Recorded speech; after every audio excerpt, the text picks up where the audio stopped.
So the two or three myths that I wanted to bust here. When people say I have bad genes, what they're saying is, well, I am helpless, I am hopeless, these are the cards I am dealt with, and there is nothing much I can do. And what it turns out is less than 5% of the diseases are ever supposed to be fully penetrable. 95% of the diseases that we all suffer from, diabetes, obesity, Parkinson's, Alzheimer's, cancer, none of these diseases are given. Our genes account for less than 5% or 10% of these things. 90% is our lifestyle. That means we actually are in control of our own destiny, not our genes. This isn't your average business podcast, and he's not your average host. This is the James Altucher Show.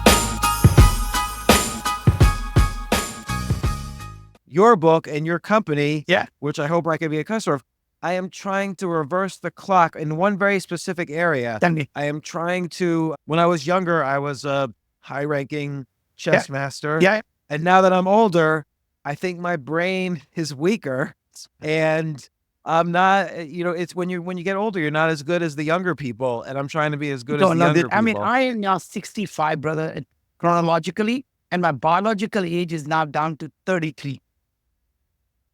That's incredible. And that's just from, you analyzed, so your company, you talk about this in the Youth Formula, your new book. Yep. Yeah. And I'll intro it and give the subtitle later. You talk about your company, Viome. How do you do it? I want to be a customer. Let's get started. So you're doing podcasts. How big is the podcast now? I know when you guys started, you were still pretty big at that time, even though you were starting out at that time. Yeah, we have, millions of listeners and downloaders, and it's good. It's all good. And, but sometimes, to be honest, sometimes I get bored of the podcast because I feel like everyone has a business self-help book. Yeah. And they're all telling you about how to be a good leader, and I'm sick of that stuff. So why do you bring them as a guest? I mean, you should bring the people that less with an agenda, but really have a unbelievably good thought leadership that's actually pushing the boundaries of something forward.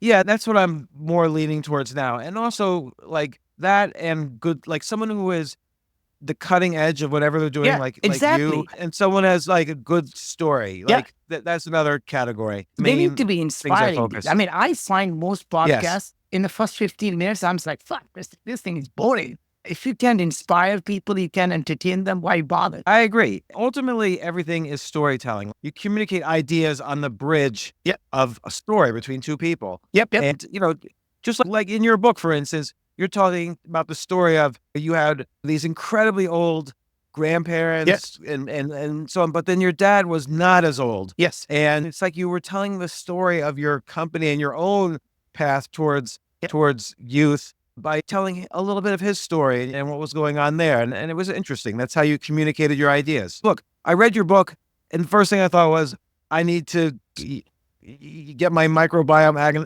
analyzed so I could be younger. Well, it's more than about microbiome, brother. So, think about it. At the end of the day, our human body is not just what comes from our mom and dad. And that one of the biggest things that I was trying to convey in the book, Our Youth Formula, was that we tend to blame everything on someone else, right? So this idea is that every time we get any serious disease, we just essentially say, well, it's a bad luck. It's not a matter of bad luck, but I really believe it's a matter of bad choices we make every day. And that's the fundamental thing, was how do we get people to take accountability for their own actions, right? Just sorry to interrupt, but you're contrasting this with the myth that DNA is destiny. Yes. And that we're locked in by various aspects of our DNA. Because we all know that if we reduce stress, we'll live a healthier life. But there's something very specific here where, everybody's different, but also DNA is not as important as people think. That is so the two or three myths that I wanted to bust here. One is DNA, my genes, I have bad genes. And when people say I have bad genes, what they're saying is, well, I am helpless, I am hopeless, these are the cards I am dealt with, and there is nothing much I can do. And what it turns out is less than 5% of the diseases are ever supposed to be fully penetrable. That means you have a bad genes, you're going to get the disease, like sickle cell anemia. You're born with that, you're going to have that disease. 95% of the diseases that we all suffer from, diabetes, obesity, Parkinson's, Alzheimer, cancer, none of these diseases are given. Think our genes account for less than 5% or 10% of these things. 90% is our lifestyle. That means we actually are in control of our own destiny, not our genes. So, for example, a lot of people say, well, I did a 23andMe test and it told me I'm more likely to get Alzheimer because I have this APOE4 gene, one of the I genes. have that gene. And so do I. Now, interesting thing is, I ask people, are you born with that gene? Of course I'm born with that gene. So it just sits in your body, waiting one day, and when you turn 70, you say, holy effing shit, I forgot to wipe out James' memory. I gotta do that right now. I gotta wipe out his memory. It doesn't happen that way. The gene is there, and its expression has to change. That means something has to trigger it for it to do something different. And if you can take the trigger away, then it doesn't really matter what genes you had. So I think of genes like having good thoughts, the bad genes. You and I can have all the bad thoughts in the world. As long as you don't express our bad thoughts, you're totally fine. What about twins? What about identical twins? Like, Absolutely. are they, is it shown that identical twins tend to get Alzheimer's at the same time? Like, I don't know what the research So is. it's very interesting. There's so much research that was done on identical twins. You feed them exactly the same food and they have a completely different response to the same food. In fact, in one person, the spinach actually can spike someone's blood sugar, other person it doesn't. Right? So each food, it reacts completely differently, and it does it based on our own ecosystem. So the second part is we are not a product of our genes that we get from mom and dad. It turns out, James, that 99% of all the genes in our body actually come from these things called microbiome. And there are 100 trillion of them that live in our gut, in our mouth, all over us. They produce anywhere between 2 million to 20 million genes. And we get only 20,000 genes that we get from our mom and dad. So we are 99% really these microbial or alien, right? And we are less than 1% human. So that's disgusting.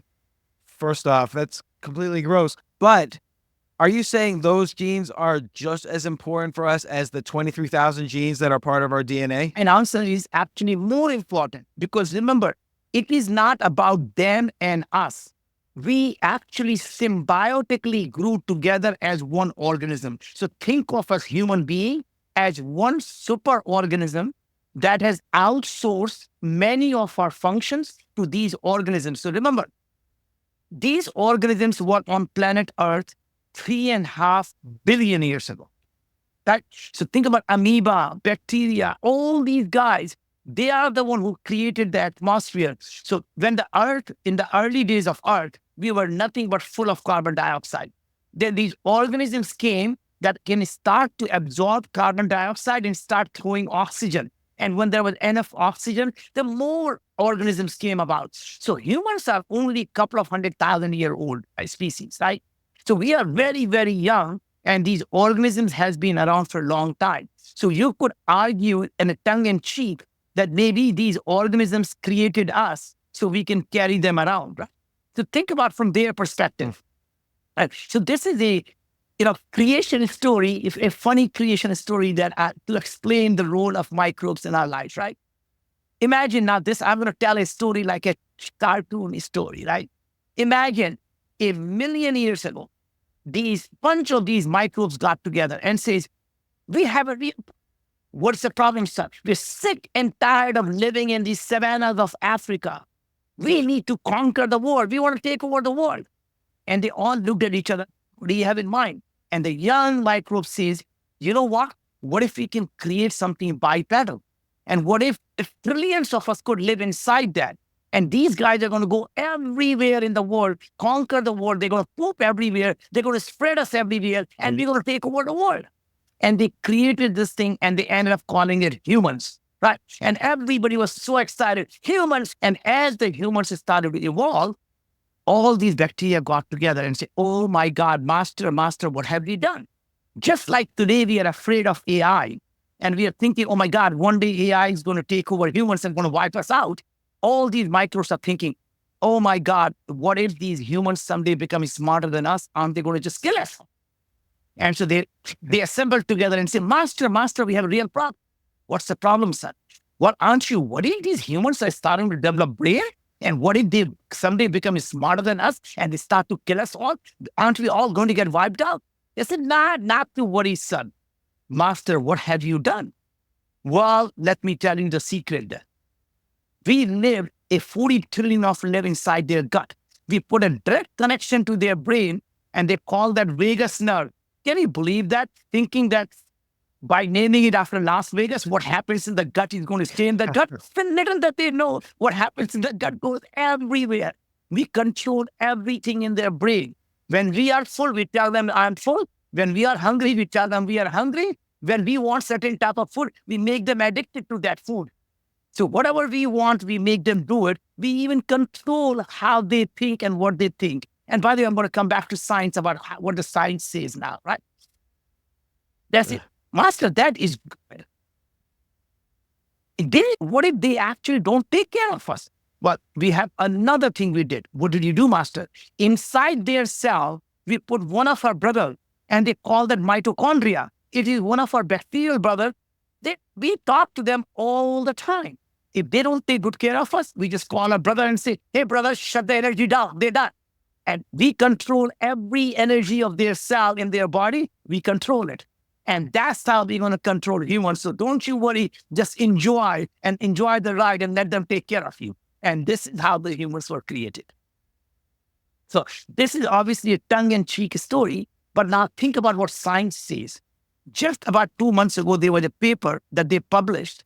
They can actually show that changing their gut microbiome, our empathy, how we make decisions. Do we make the decisions that are actually sound, or do we make decisions that are emotional, can be controlled by our microbiome?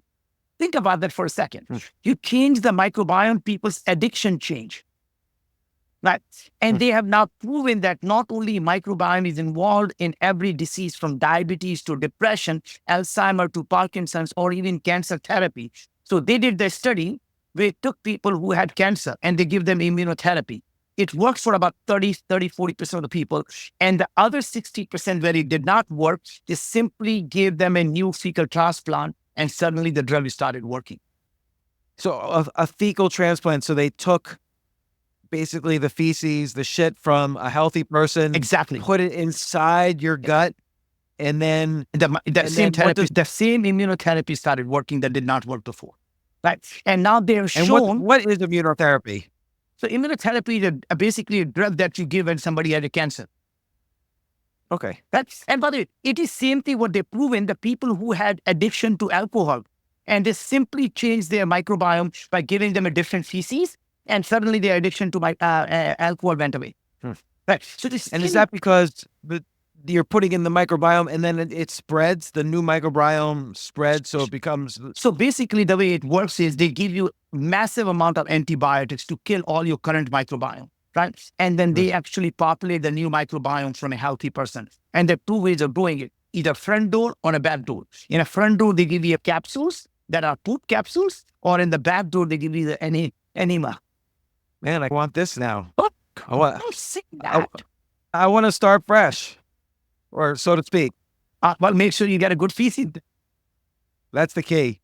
Yeah. But okay, so I don't say that because you know why I shouldn't say that. Well, I'm just thinking, people think it's pretty gross, right? Otherwise, it's, the interesting thing is a lot of people believe that even autism, there was a study done in Texas where they actually took the kids who had autism and simply did the microbiome fecal transplant. And even 2 years later, 50%, and they had 50% improvement in their autism. Wow. And have they tried this with like diabetes or Alzheimer's? So they have done it for almost every disease now, and they have shown a significant improvement. The risk also is that whatever things you have in the person who took the feces from, you essentially can inherit the same thing. only thing that's approved right now officially for fecal transplant, other than research, is for someone who has C. diff infection. And there are some really interesting cases that one person who had a C. diff infection, and they could get the fecal transplant. And after the fecal transplant, they got fat. And it turns out the poop where it came from was the person who was fat. In other cases, somebody got depressed because the poop that came from a person who was depression. And That's one crazy. very interesting case was a person who had, I believe, and they got a fecal transplant done, and it came from a healthy person, and the Alzheimer went away. So let me ask you, in terms of like consciousness and personality, we ask philosophically the question, who are we? Is our personality not really our real being? Because it could just be transplanted through someone else's shit, basically. And basically, if you say, who are we? The first question you have to ask yourself, James, is who is asking? Who is the person who is asking? So what is that I says, what are we? My point is, no one knows what the I is. Is I your brain? So for example, if I get my new hand, people say, oh, I'm still James, right? Now I get a new hip. I'm still James. I get a new knee. I'm still James. I get all my body parts replaced, my heart replaced, my kidney replaced, my lung replaced. It's still me. At what point of time do I start not becoming me? You say it's my body. Well, guess what? Your body is constantly changing. Every so often, all of our cells are dying and the new cells are coming in. When we were a baby, we had a different body than we are now. So is it that we call us? Is really our memories and our experiences what makes us who we are?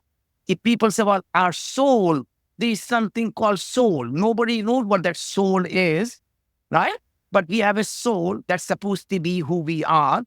And interestingly, James, I don't know how much you follow the Eastern philosophy and the Eastern religion. In Eastern religion, there is a Brahma. And if you look at how Brahma is shown, it comes from navel. That life starts in the navel. What is that? It starts in the gut. So what everyone says is that literally your life is in your gut. You remember, listen to your gut.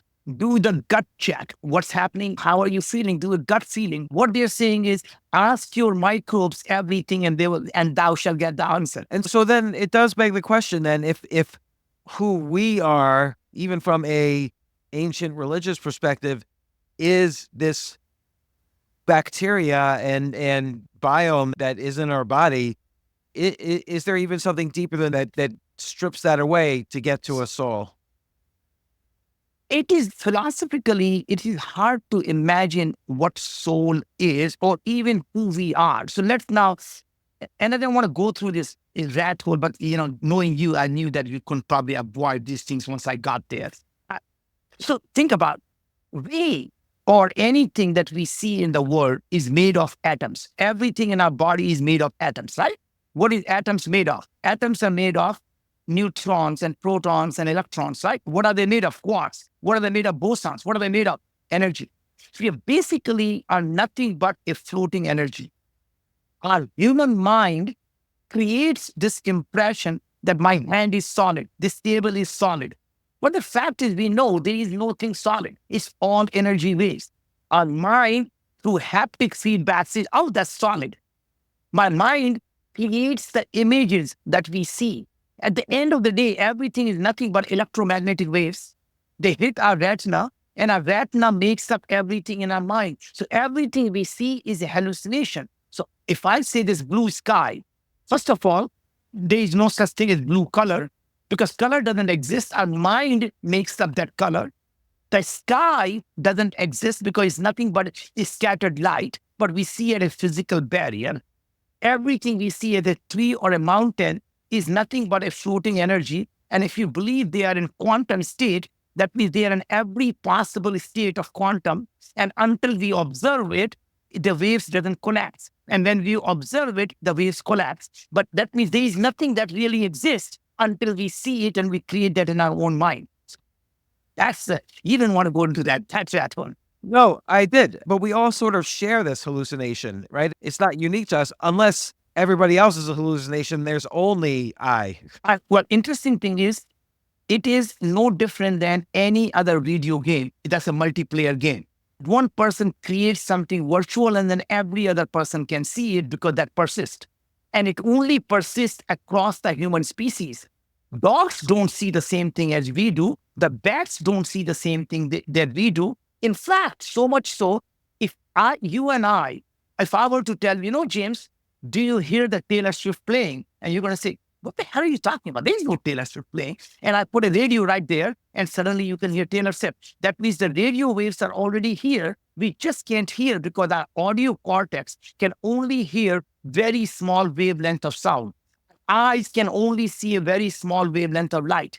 But everything is here. Just because we don't see it doesn't mean it doesn't exist. So when we say, hey, I can't hear the Taylor Swift, doesn't mean the Taylor Swift song is not here, because as soon as you put a radio and it tunes to the right frequency, you can hear it. All that is doing is changing the frequency from a short wave or extend wave into the wave that we can understand.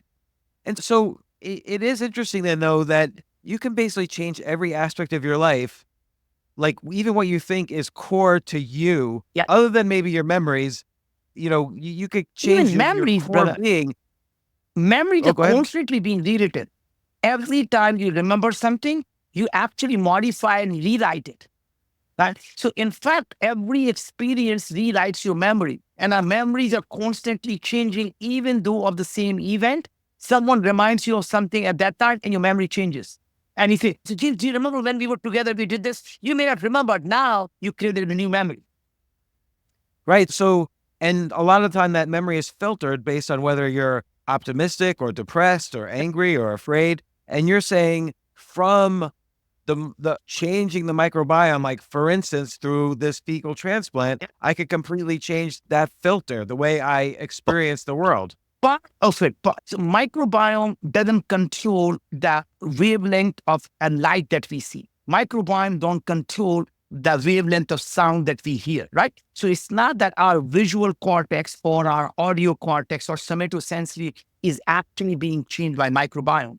It is the perception, a lot of the neocortex, a lot of the decision-making things that can actually be controlled through biochemically. So remember, all that is doing is changing the biochemicals. Do you know that 90% of all the serotonin in the body is produced in your gut, not in your brain? Serotonin is that hormone that makes you feel good. It's actually produced in the gut, 90%, not in the brain.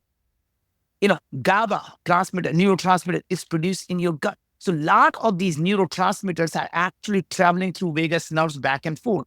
And this is really how gut controls your brain.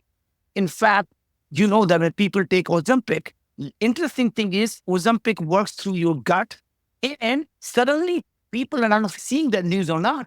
The people's addiction are going away. People are not eating sugar anymore. People are not addicted to alcohol. All these sales are coming down because more and more people are getting onto this GLP-1 drug that works through the gut, and the addiction is going away.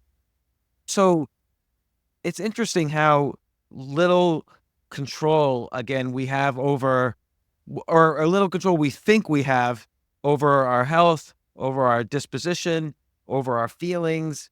And this, you discuss this in the book, but like, what is the appropriate thing to do? So obviously everyone can't get a fecal transplant. So of course, what can I do to optimize my gut? James, think about it. First of all, you can't change something unless you measure it. So first thing you need to do is to understand what is going on. One of the second myth that we have, I wanted to bust was people have this idea of there is healthy food and there is unhealthy food. So there is a lot of food that are unhealthy, and a lot of food that people consider healthy may be healthy for someone and not for them. And even the food that was healthy for them 6 months ago may not be healthy for them now. For example, today, if I were to ask you and say, hey, James, do you eat healthy? Yes, I am most of the time. Well, how do you know it's healthy for you? I eat avocado. How do you know avocado is healthy for you? Everyone tells me it's healthy. Interesting thing is, avocado can be healthy for some people. And if you have high uric acid in your gut, that's the last thing you want to do is to eat avocado because it's going to cause you gout. It's going to have the swollen joints. Right? If you say spinach, of course it has to be healthy. After all, Popeye told everyone that spinach is healthy. But Popeye was not a scientist. 50% of the people are harmed by spinach because spinach is the highest in oxalates. And these oxalates, if they're not being metabolized properly, will end up into kidney stone. Right? People think broccoli, I got to suck up and eat my broccoli. Well, guess what? Broccoli can be really bad for you because it has a lot of sulfate that actually turns into sulfide, and your microbes turn into sulfide, and sulfide causes a lot of inflammation. So a lot of people say, well, red meat is really bad for you. Well, it's not. Red meat is extremely high nutritious as long as the choline in the red meat, your microbes are not converting them into TMA, which is trimethylamine, which gets absorbed in the blood, and your liver uses the enzyme called FMO3 to convert TMA into TMAO, which is what causes the plaque in your arteries. So if you don't have a lot of TMA and you don't have a oral microbiome that is enhancing the expression of FMO3, you should eat all the red meat you can. And you and I probably know some people who eat red meat and live to be 100. And those are those people. Well, it's interesting because, look, I've done at least 50 to 100 podcasts with people who are quote unquote expert nutritionists. Yes. And every time I get out of one of those podcasts, I completely switch my diet to whatever they said. And that's the problem. But everybody says something different. I mean, I've even had 2 people on this podcast say that cigarette smoking is good for you. Like, everybody says everything. But the problem is people do it for the shock value.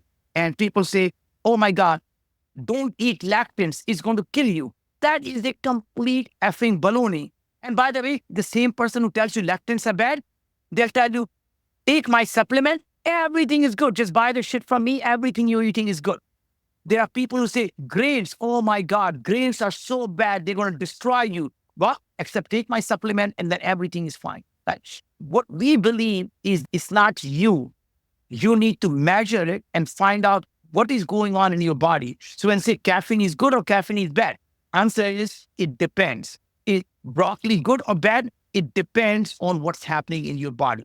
So what we do, James, says, we don't tell you what you should or should not eat. We simply say, let's see what's going on in your body. So we analyze you. You give us a spit of your saliva. You give us a 4 drops of your finger prick blood. You go to Viome.com. So you start with that. You go to Viome.com, order something called full body intelligence. And it comes with 3 tests. You give us a spit of your saliva. You give us a 4 drops of your finger prick blood, and you give us a touch of your stool. Now, what we do is we analyze all those things in your body. And unlike anything else, what we focus on is your RNA. So remember, DNA doesn't matter. DNA makes RNA. So your gene expression is what really matters. Your genes are not changing, but what they are expressing is always changing. So what we are measuring is your gene expression, right? Then we measure your mitochondrial gene expression. Then we measure all of your immune system gene expression. You measure all of your gut gene expression. We measure everything in your mouth, all of your oral microbiome gene expression. And then we use AI to say, okay, based on this gene expression, what is going on inside your body? So we tell you your biological age, your cognitive health, your heart health, your gut health, your oral health, and then we can go down as deep as you want. This is your LPS production. This is your production of sulfide. This is your production of oral sulfide. This is your production of protein fermentation.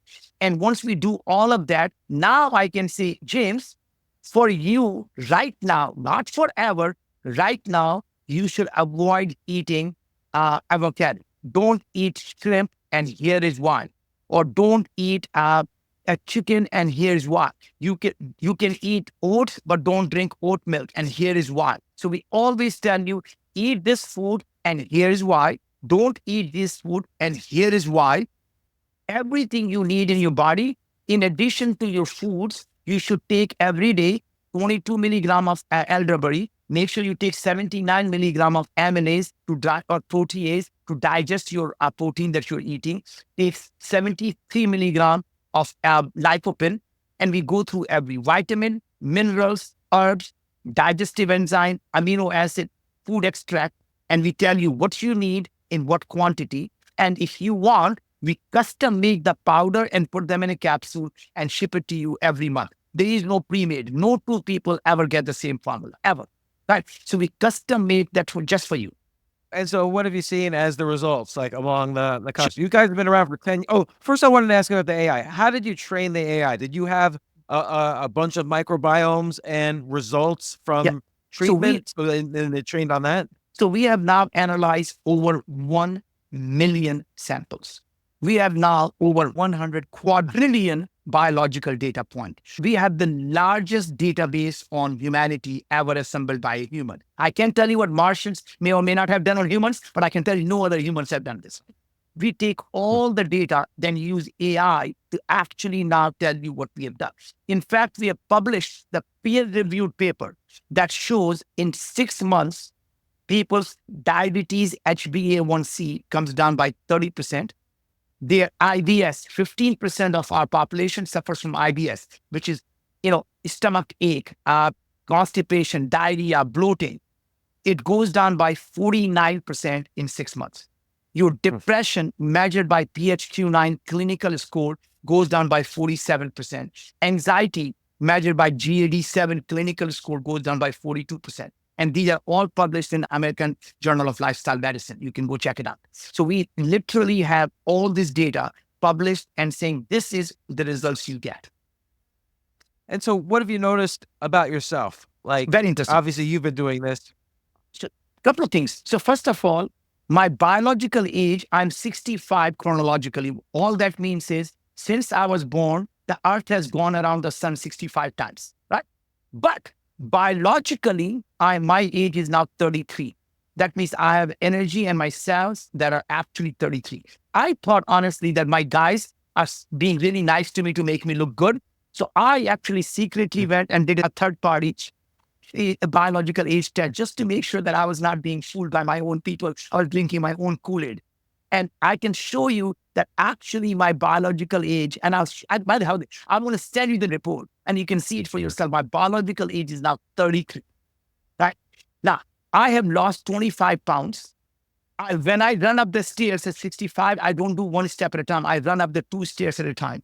I have more energy, and God knows I don't need more energy. It doesn't matter. I get up at 4 a.m. every day and I jump out of the bed with joy. And your sleep is good? No problem sleeping? I actually measure my sleep with my Oura Ring. I measure my sleep with my 8 Sleep. I measure my sleep with the Apple Watch. Interestingly, this is another myth that everyone needs 8 hours of sleep. What is the thing is you actually need about 1.5 to 2 hours of REM sleep, and you need about 1 hour and 15 minutes to 1.5 hour deep sleep. If you can get that in 5 hours, great. If you need 6, take 6. If you need 7, take 7. If you need 8, take 8. It's the quality of sleep that matters, not the quantity of sleep. And you think your memory, you think your mental acuity has gotten sharper as well? If people tell you that when you're 65, you're going to forget things, right? Interestingly, I hate to say, but I think I have memory of a dead elephant. I never forget things. It is really good that I'm able to remember things, every detail about every science paper I can recall and tell you exactly what's going on, right? Interestingly, to live healthier, there are 5 things that matter. Just like the Maslow's hierarchy of needs, you have to get the first thing first before you go to the second thing. At the lowest level is the nutrition. If you don't get the right nutrition, nothing matters. So you have a great Ferrari, and if you're not going to put the right fuel in it, it's going to drive shitty, right? So if you're going to have a great Ferrari, you need to put the right fuel in that. That's your nutrition. So what you need to do is, again, make sure you know exactly the foods that you're eating and why they are good for you or why they are not good for you. Making sure you get the right supplements. By the way, we make the custom personalized gut biotics just for you. We make the oral lozenges that are to adjust your oral microbiome for you. We even have a personalized toothpaste that removes the plaque on contact, adjusts your oral microbiome with all the enzymes. And there's a different toothpaste for morning. It's not a toothpaste tube. It comes in a single use, precisely measured dose just for you. On morning is separate toothpaste and the evening is separate dosage. That it's all made just for you. So second thing, once you get the nutrition right, that means you adjust your food, you get your supplements, you get your gut biotics, you get your oral biotics, you get your toothpaste. Once you've done that, the next thing is stress reduction. And the reason is when your body is under stress, it goes into fight or flight response. Remember why we went into fight or flight response? When we were evolving, we were being chased by a tiger. So what does your body say? When you're being chased by a tiger, first thing it does, it shuts down what it considered non-essential things. What's non-essential? Forget about digesting your food because you're going to be lunch for someone else right now. So don't worry about digesting your food. So it shuts down your digestive system. It shuts down your immune system because it says, don't worry about that shit right now. You're going to be lunch for someone else. Right? You notice that people who are stressed, they get sick very often. They can't digest their food. When they eat the food, they get fat because it's not being digested. Right? So we as humans came up with a religion thing. Now, before we eat food, we're going to do the gratitude. We're going to do the prayer. Why do we do that? So we can move from sympathetic mode to parasympathetic mode. Move away from fight or flight into the gratitude. I thought that was very interesting. You wrote that in the book, and I thought that was very interesting. That's basically the beginning of this religious ceremony is just creating this pause, like saying thanks forces you to pause before you start stuffing your mouth. What does it mean, parasympathetic mode? So it's basically sympathetic mode is when you are in a fight or flight response. But parasympathetic mode is when you are actually in symbiotic and you no longer have stress. You're back to normal. Right? Yeah, so very interesting. And so now, once you've done that, the next thing comes down. And by the way, this is the interesting thing is that generally the stress is very good for you because without stress, you and I wouldn't be here today because our ancestor would have been eaten by a tiger. So we won't be around today. So the point is, stress is what saved us. Now, what happens is stress normally was very short time.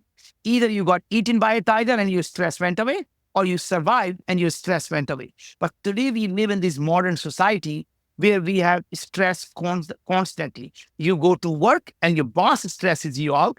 You go home, your spouse stresses you out. And all over the time, you're constantly stressed. You're watching a news, constantly negative news, right? That's called CNN, constant negative news. It's because they realize your body has this in the brain, something called amygdala. It's constantly looking out for negative news because it knows if you miss the negative news, you're done.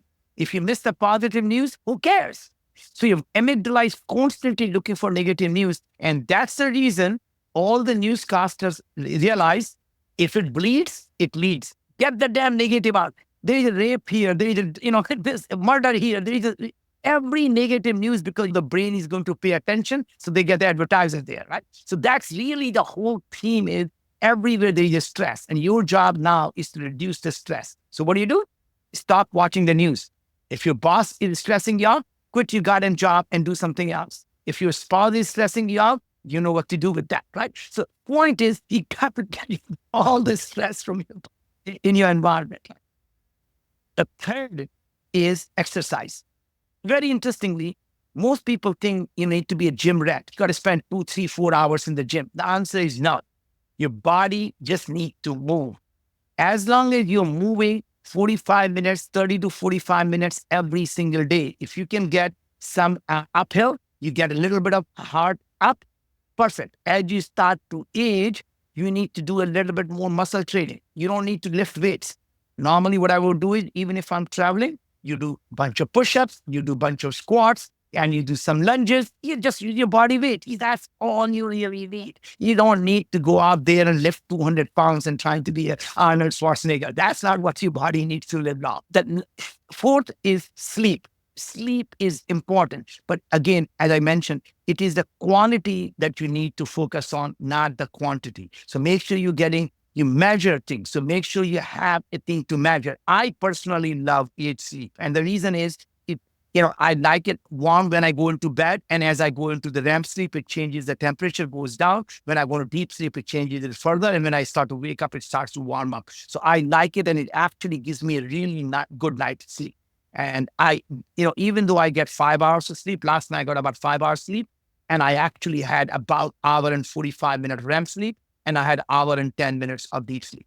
What if you were like traveling and you needed to get good sleep, but your plane landed at 1 a.m., you got a meeting at 7 a.m. Is there anything to kind of Absolutely. So a lot of things. Boost stuff. So I have 4 or 5 things that I have learned from myself. Number one, drinking. Even if you have a half a glass of wine, at least for me, my deep sleep is out the window. I just don't get a good sleep. So I just completely stop drinking, period. So I just don't drink any alcohol, period. Right? Even if I do, it is probably half a glass of wine every 3, 4 months. And I know that night I'm sacrificing my sleep. And I said, fine, that's the cost I pay for tonight. And I'm going to probably sleep better in the afternoon. So it generally would be a Friday night. And then I get a Saturday afternoon, I get a siesta to make up for that. Other thing is eating. I don't eat at least 3 hours before I sleep. So I will normally go to bed by 9. And that means I stop eating by 6 p.m. So I eat early and I get enough gap. The reason is you want to give 3 hours to digest your food that you ate. If not, while you're sleeping, the food is sitting in your stomach and you will never be able to get a good sleep.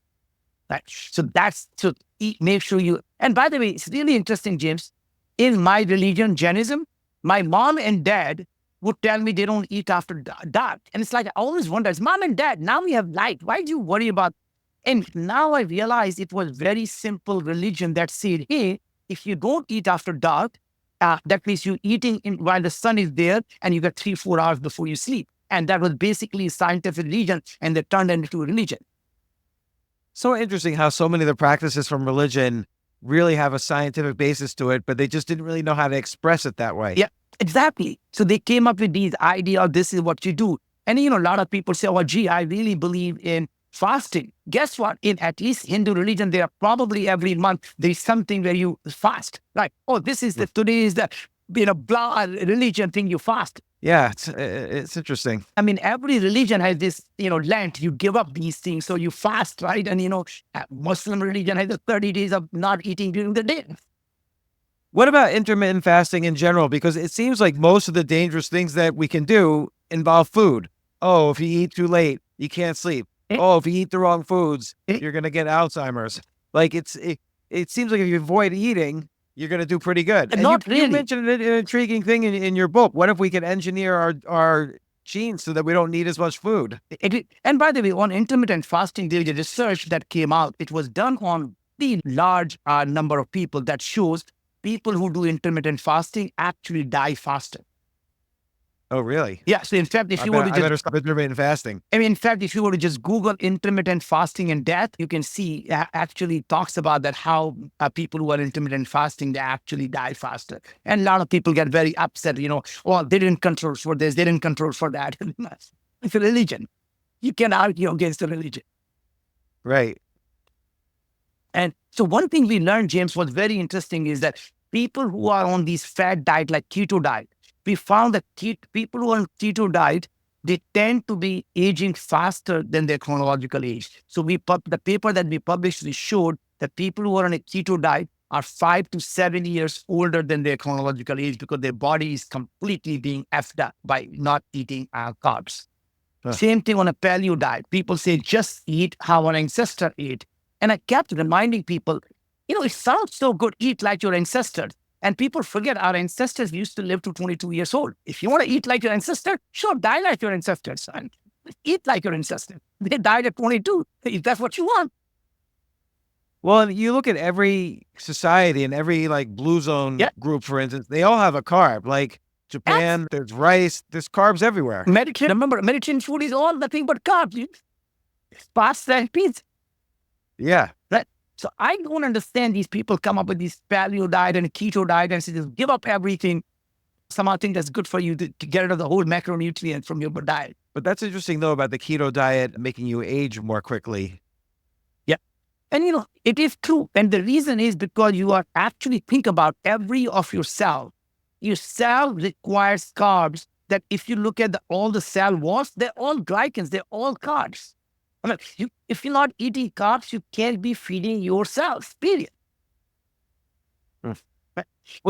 Well, I'm also fascinated how it was so important in your book. It's like this fourth or fifth part of your hierarchy of longevity. Yep. It was just finding a sense of purpose and how you link that to health. Yes. And it is really true. If you think about the purpose and community is so important. In fact, if you look at all the blue zones, there is nothing in common except that they all have great community and they all actually live together healthier, right? And that's really the thing about finding a purpose. What we found is people who live a life of purpose, they tend to live 10 to 15 years longer than the people who have no purpose.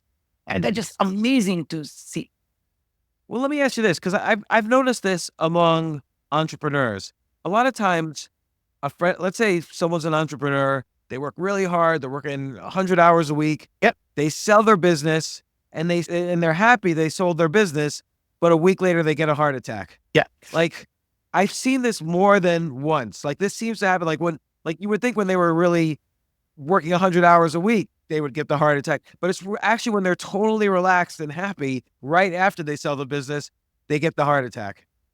Unfortunately, the same thing happens when people retire. Think about how many times it happens when they retire, their cognitive health starts to decline. Everything. So the thing, James, as an entrepreneur, I learned is that the day you stop learning is the day you start dying. So if you're not feeding your brain, your actually brain starts to decline. So it's constantly learning. And that's one thing I've done is, as you know, this is my 7th venture. I never start 2 companies in the same industry. Is because once you become good at something, you become incrementalist. In my book, you become useless, right? Because it is the people who are non-expert are the ones who are able to challenge the foundation of everything that experts have taken it for granted. And that's the key. If you want to disrupt something, you got to be able to challenge everything. And that's, again, one of the things I'm always think about it. How do you raise children and give them that intellectual curiosity, right? And that's the key.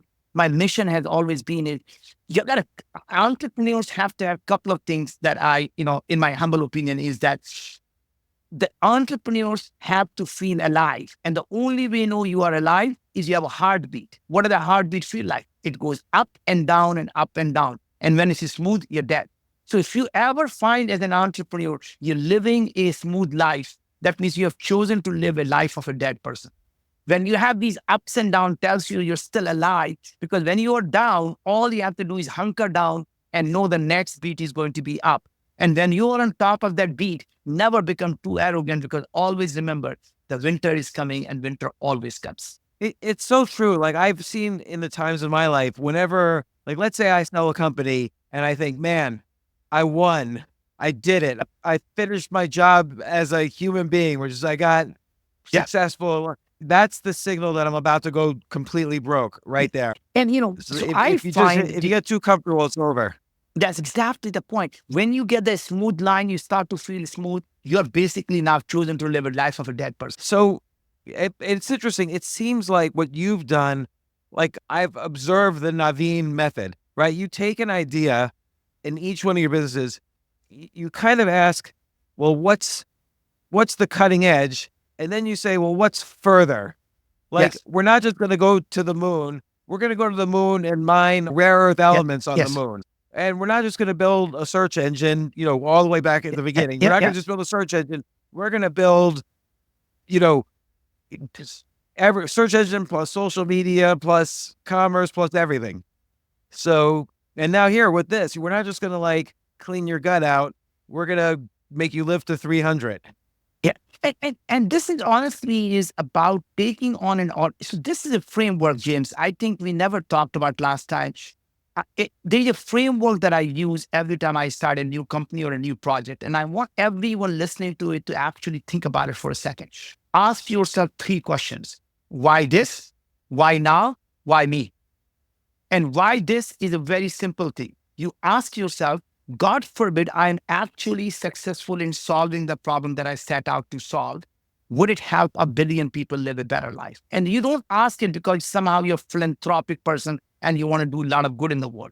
It is a very simple capitalist thing to do. If you can build any product, any service that helps 1 billion people live a better life, you can create $100 billion company. But you don't wake up in the morning and say, what should I do to create $100 billion company? Making money is a byproduct of doing things that improve people's lives. That's simple, right?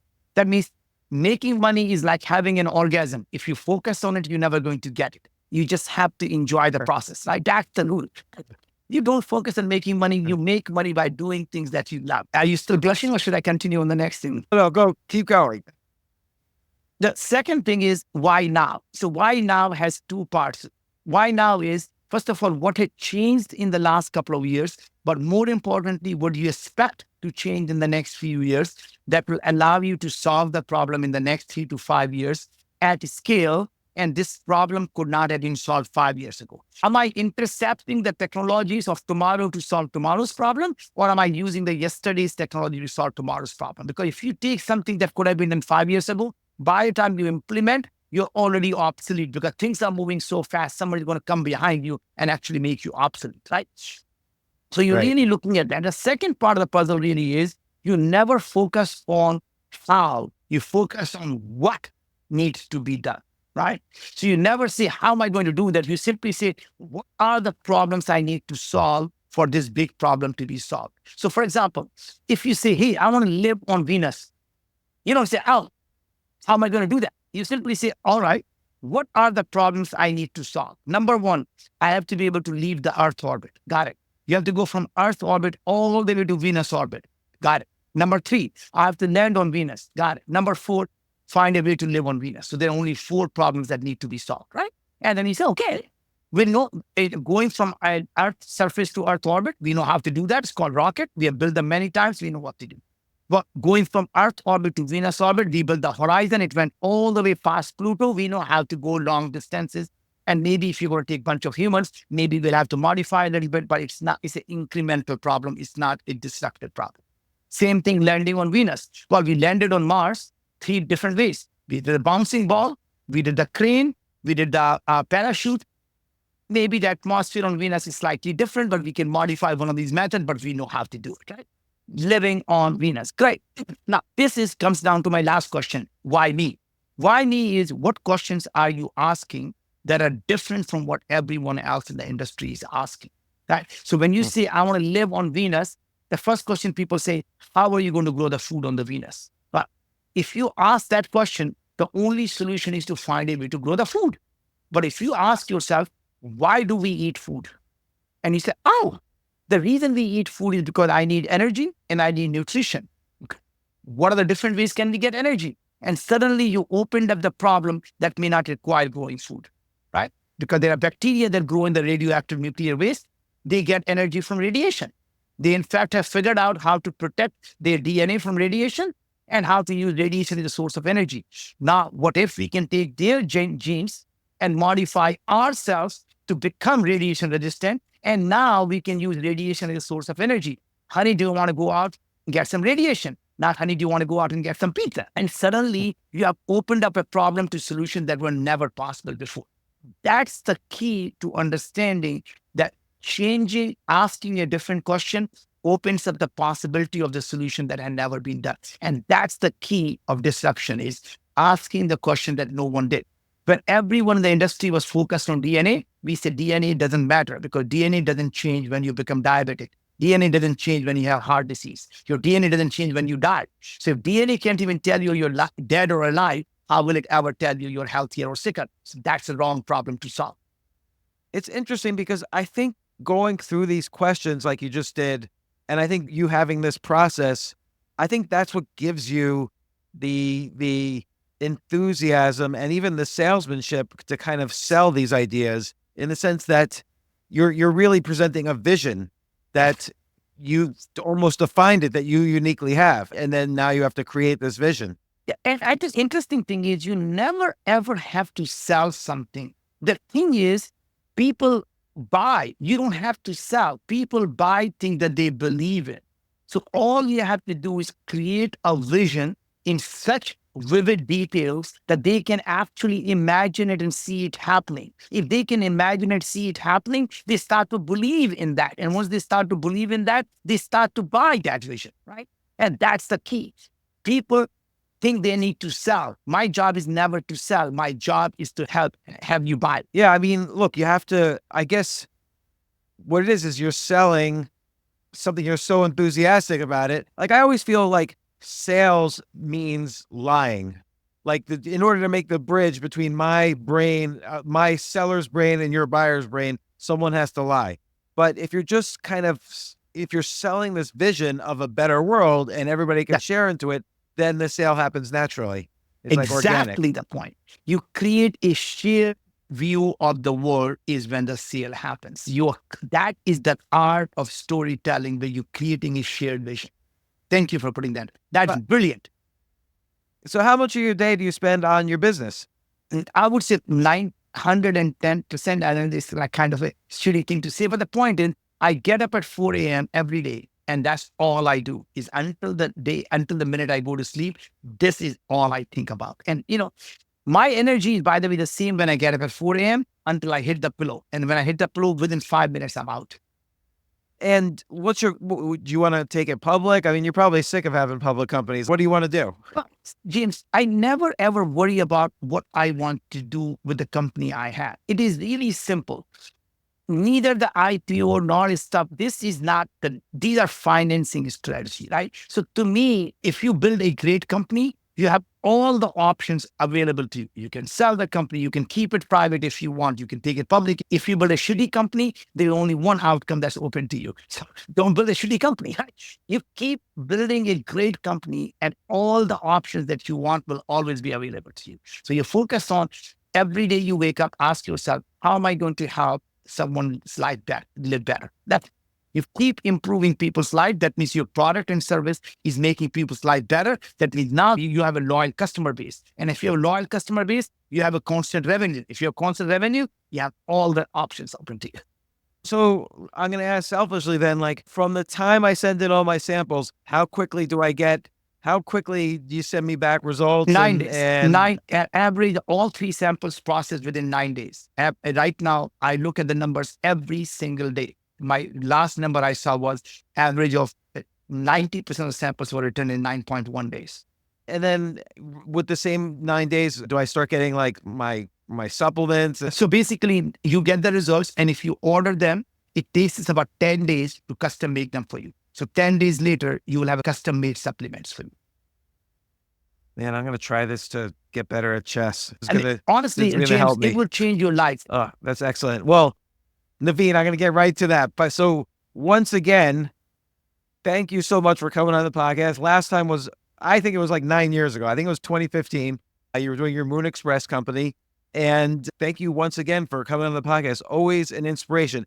I remember very few podcasts from 9 years ago, but I remember our podcast from 9 years ago. So I was very excited that you were coming on again. I was looking forward to this. Thank you, brother. I really appreciate you as a human being, and thank you for doing what you do. And my hat's off to you. And please continue to do that. Don't get bored. I won't. Thank you. All right, brother. Take care of yourself. Thank you.